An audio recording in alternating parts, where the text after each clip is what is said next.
If you read Rich Dad, Poor Dad, in there, my rich dad always said, never say, I can't afford it. And it was my rich dad and many of my teachers subsequent to that. They said, lazy people always say, I can't afford it. I don't have the money. That's why they're poor. They have a poor mindset. So instead of figuring out how to raise money, it's just really easy to be a loser. And I call them losers. It pisses them off. Because we all have the power, if we wanted to not be poor if we learned how to raise money. So I hear, and the reason I get upset, I still get hot with this. My poor dad, my PhD father, he always said to me, he says, I'd be a rich man if I didn't have you kids. And I said, well, Dad, not my fault you had kids. I just can't afford it because I have kids. And the more he said that, the angrier I got. So when I met my rich dad at age 9, he says, well, that's why your old man's poor, because he's lazy. He thinks his PhD is going to carry him. He says, everybody can say, I don't have money, I can't afford it. He says, that's why he's poor. He's lazy. But my father kept going back to school, Stanford, University of Chicago, Northwestern. He never learned any of this stuff. They still don't know it, because most teachers want a paycheck, pension, and tenure. They want job security. So the mindset is different, and that's what they teach the kids. So the reason I say only lazy people use their own money is because it takes much more intelligence to raise capital. And so I've never been able, ever since my rich dad was a little boy, my rich dad forbade me from ever saying, I can't afford it. He says, figure out how you can afford it. How can you do something? Figure out how you can do something. So over my lifetime, most of the projects I've started, I've never had any money. I like not having money because it forces me to think. I get creative. I have to educate myself. I have to talk to rich guys. Hey, how'd you do this? How'd you do that? How'd you do that? And what has happened to me, I just turned 72, I've never needed money. Because if I need money, I figure out how to raise it. So today you guys have crowdfunding and all that. I don't know what that stuff is. But it's easy to say I can't afford it.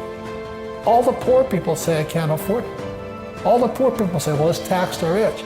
All the poor people are saying, well, give me a free education, free food, free schooling, free manicures, free pedicures. There's laziness, my opinion. So, over my lifetime, I've raised hundreds of millions of dollars.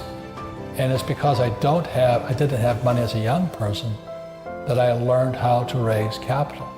And it's really quite simple. You have to find an asset that's worth more than me. If they can't invest in me because that's called slavery, buy me, So what I do is, when I started off, I read about it in Fake.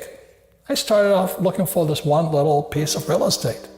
I found an excuse, this 1-bedroom, 1-bath condominium on the beach in Maui. And I found an excuse for people to give me the money. All I had to do is assure them I'd pay them back. So my first deal was an infinite return deal. I had no money in the deal because it was 100% debt. It was an $18,000 condo. You can't touch them for that much anymore, but the economy was bad. So I buy this $18,000 condo. The guy wanted 10% down. You don't need higher math. 10% of 18,000 is how much, sports fans? $1,800. I could have used my money. I had the money, but that would be too easy. Only lazy people use their own money. And that's what really pissed off a lot of people out there. Goes, you calling me lazy? I said, yes, I am. Because you're the same type of person who will say, I can't afford it.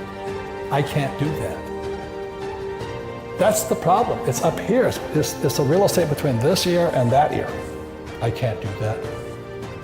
Most of my family say, well, I can't afford it. My father taught me to say that. My mother taught me to say that. My rich dad should never say that. Let me ask you this question. You work for the Rich Dad Company. How much of my money is in this company? So my first business was a nylon and Velcro surfer wallet business. And didn't sell. So, everybody knows what those wallets are today, but back then, this is 1974 or 5. Yeah, 75. They didn't know what the wallets were. So we were going broke really fast. We bought 100,000 of these wallets in Korea. We shipped it to our warehouse in Long Island, and we were borrowing money from our investors. So we raised about $600,000 to get this little goofy wallet business up. So we were in serious trouble. I owed my father about $200,000. My rich dad was laughing at me. We were going broke so quickly because we couldn't move the wallets, 100,000 of them. They were sitting in this bonded warehouse on Long Island, and nobody would buy them from us. So then, the good thing about stupidity, there it is, makes you smarter. So I started thinking, I said, what's wrong? And I said, what was happening in the world at that time, all the baby boomers were fat, so they had to start running. So jogging was coming online, and nobody jogged before, because, so these guys are all jogging, and then we're reading the paper, we're sitting in Honolulu going broke fast, and we're reading the paper, this jogger went to Golden Gate Park in San Francisco and was jogging around the park. And what the jogger did was he had no place to put his car key. So what did they do? He puts it on the front tire of his car and goes for a jog around the park. So we're reading this newspaper, and voila, when he comes back to his car, the car wasn't there. Oh gosh. So the guy says, they stole my car. Oh my goodness. And so the question was on the headline of the newspaper article, what does a jogger do with their key? And so we sat there and said, oh my God, a problem. So with that, I designed the shoe pocket, and you can see this picture right here.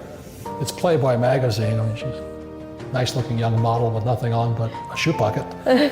But anyway, so we were going broke so fast by then, but when that picture hit Playboy, suddenly we were geniuses. And everybody started throwing their money at us. And all of these products, our wallets were selling, our shoe pockets were selling, investors were happy, and the sales went through the roof. So we were extremely successful. So we went from risk, stupid, smarter, successful. But the problem was, is how do we finance our inventory? Because the demand was worldwide, and we couldn't keep up with demand. So I borrowed another $100,000. And I went to my CPA, my CFO, Stanley. So I said, Stanley, will this $100,000 solve our inventory problem? He goes, yes, it will. So I gave Stanley the check, and he ran off with it.